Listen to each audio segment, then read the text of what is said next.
Height बढ़ाना चाहते हैं आप चाहते हैं कि आपकी हाइट अमिताभ बच्चन जैसी हो जाए। So this video is for you. इस वीडियो में आपको पता चलेगा कि हाइट बढ़ती कैसे है और आपके लिए सबसे बेस्ट मेडिसिन कौन सी रहेगी जिसे लेकर आप अपनी हाइट बढ़ा सकते हैं। और हाँ, याद रखिएगा कि वीडियो के लास्ट में एक बोनस भी आपका इंतज़ार कर रहा है। तो सबसे पहले आपको ये समझना बहुत ज़रूरी है कि हाइट बढ़ती कैसे है। हमारी बॉडी में हमारे जो ब्रेन का हिस्सा होता है वहाँ पे एक ग्लैंड पाई जाती है, एक ग्रंथि पाई जाती है जिसे पिट्यूटरी ग्लैंड कहा जाता है। ये ग्लैंड बहुत से हॉर्मोन्स रिलीज़ करती है, जिसमें सबसे मेन जो हार्मोन होता है वो होता है ग्रोथ हार्मोन। जो ये ग्रोथ हार्मोन रिलीज़ करती है ये ब्लड के थ्रू होते हुए हमारे बोन्स तक और बॉडी के हर सेल तक पहुंच जाता है। बोन्स में जाके ये बोन्स की लेंथ को इंक्रीज़ कर देता है, क्योंकि ये उनकी ग्रोथ करा देता है, जिससे कि बोन्स की लेंथ बढ़ जाएगी। और अगर बोन्स की लेंथ बढ़ जाएगी तो आपकी हाइट अपने आप ही बढ़ जाएगी। और भी बहुत से रीज़न होते हैं हाइट कम रह जाने के, लेकिन जो सबसे मेन रीज़न है वो यही हार्मोन होता है। तो आइए अब हम जानते हैं कि वो कौन सी मेडिसिन्स हैं जिनको लेने से आपकी हाइट गारंटी से बढ़ने वाली है और ना ही इन मेडिसिन्स के कोई भी साइड इफ़ेक्ट होने वाले हैं। तो हमारी सबसे पहली टैबलेट आती है विटामिन ए की टैबलेट, जो कि आपको मार्केट में एज ए टैबलेट भी मिल जाएगी और एज ए कैप्सूल भी मिल जाएगी। जो इसका मेन काम होता है विटामिन ए का, वो होता है कि बोन्स की ग्रोथ को स्टिमुलेट कर देता है ये, जिससे कि अगर आपकी बोन की ग्रोथ बढ़ेगी तो हाइट तो ऑटोमेटिक बढ़ जाएगी। दूसरे भी कई काम करता है ये फंक्शन, जैसे कि हमारा आइज़ को ग्रोथ करने में फंक्शन करता है ये, सेल्स को ग्रोथ करने में फंक्शन करता है ना। और हमारा जो इम्यून सिस्टम है उसको अच्छा करने में भी काम करता है ये, और ये बेबी का डेवलपमेंट को भी सपोर्ट करता है। अब इसके कुछ नेचुरल रिसोर्सेज हैं, जैसे कि सबसे पहला आ रहा है हमारा जो कि कैरेट यानी कि गाजर हो गया, फिर हमारा पालक है, पपीता है, बंद गोभी है, टमाटर है, लाल शिमला मिर्च है। इन सब चीज़ों से आपको नेचुरली विटामिन ए मिल जाएगा।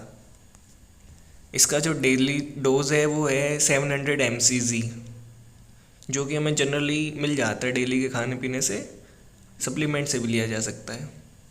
जो दूसरी टैबलेट आती है वो होती है विटामिन बी कॉम्प्लेक्स की। अब विटामिन बी कॉम्प्लेक्स में कई सारे विटामिन आते हैं, विटामिन B1, 2, 3 से लेके पूरे 12 तक आते हैं, लेकिन जो हाइट में मेन रोल अदा करते हैं वो है हमारा vitamin B1, B2, B5 and B12। अब इनके फंक्शंस क्या होते हैं? बोन ग्रोथ करना इनका काम है, न्यूट्रिशन को अब्जॉर्ब कराने में मदद करते हैं, ग्रोथ हार्मोन को डायरेक्टली इफेक्ट करते हैं ये, ठीक है। और हमारी जो एनर्जी बनी रहती है, मूड अच्छा करना, मेमोरी सही रखना, इम्यून सिस्टम को स्टिमुलेट रखना, स्किन अच्छी करना, रेड ब्लड सेल के फॉर्मेशन करना। और जो इसमें सबसे मेन विटामिन आता है बी कॉम्प्लेक्स में, वो होता है विटामिन B12। ये क्या करता है, ये हमारा जितना भी अब्जॉर्प्शन होना है, जैसे आप कुछ भी खा लें, अगर आपके अंदर विटामिन B12 की कमी होगी तो आपको लगने वाला नहीं है, यानी कि अब्जॉर्ब होगा ही नहीं, तो आपकी बॉडी को मिलेगा ही नहीं। अब इसके कुछ सोर्सेज भी होते हैं जो कि नेचुरली प्रेजेंट हैं, जैसे वेजिटेरियन में देखें तो ग्रीन लीफी वेजन है, जो भी जितना भी पालक हो गया, सब कुछ है ये, इसके अंदर भरपूर मात्रा में विटामिन बी कॉम्प्लेक्स अवेलेबल है। स्वीट पोटैटो हो गया, नॉन वेज में तो फिश हो गया, एग हो गया, बहुत सारी चीज़ें जितने भी नॉन वेज हैं सब में विटामिन बी कॉम्प्लेक्स प्रेजेंट होता है। और सबसे बढ़िया बात है कि फुल फैट मिल्क जो पीते हैं उसके अंदर भी ये प्रेजेंट होता है। अब इसका डेली डोज कितना लें अगर हम सप्लीमेंट की तरह ले रहे हैं, तो ये भी आपको जानना ज़रूरी है। इसका 1 टैबलेट पर डे बहुत होता है, या फिर आप अगर कोई स्पेशल सिचुएशन है तो उसमें जैसे भी आपका कंसल्टेंट बोलता है आप उस तरह से ले सकते हैं। जो तीसरा हमारा आता है टैबलेट वो होती है विटामिन सी। अब इसका सोर्स तो बहुत हैं, लेकिन मेन सोर्स इसके जैसे सिट्रस फ्रूट्स हैं वो है इसका मेन सोर्स। इसमें आते हैं हमारे लेमन आ गए, ऑरेंज आ गए, जितने भी खट्टे फ्रूट्स हैं सब में विटामिन सी होता है। अब इसका डेली डोज कितना लेना चाहिए? 150 से 300 mg पर डे ले सकते हैं इसको। जिस भी मेडिसिन के अंदर एस्कॉर्बिक एसिड प्रेजेंट हो। फंक्शंस क्या है इसके? इसका मेन फंक्शन होता है रीजनरेशन। जैसे कि कोई भी आप एक्सरसाइज करेंगे, उसमें आपकी बोन्स को थोड़ा इफेक्ट पड़ेगा, थोड़ी आपकी मसल्स टूट जाएंगी, उनको रीजनरेशन में विटामिन सी की जरूरत पड़ेगी। नहीं तो आप कितनी भी एक्सरसाइज कर लें, अगर आपका रीजनरेशन ही ठीक नहीं होगा तो आपकी ग्रोथ हो ही नहीं सकती। और चौथा और सबसे इम्पोर्टेंट विटामिन आता है हमारा विटामिन डी, जिसका बेस्ट सोर्स आप सभी के पास है। सुबह सुबह उठिए, 15-20 मिनट हो गया, 30 मिनट हो गया, सनलाइट लीजिए, बेस्ट सोर्स है विटामिन डी का। तो अदर सोर्स भी हैं, जैसे कि एग हो गया, फिश हो गया, कोड लिवर ऑयल हो गया, फुल क्रीम मिल्क में भी होता है। फंक्शंस, सबसे महत्वपूर्ण फंक्शन विटामिन डी के होते हैं। कैल्शियम का अब्जॉर्प्शन कराने में भी विटामिन डी का बहुत बड़ा रोल है, बोन को ग्रोथ कराने में भी रोल है, और भी बहुत सारे फंक्शन होते हैं इसके।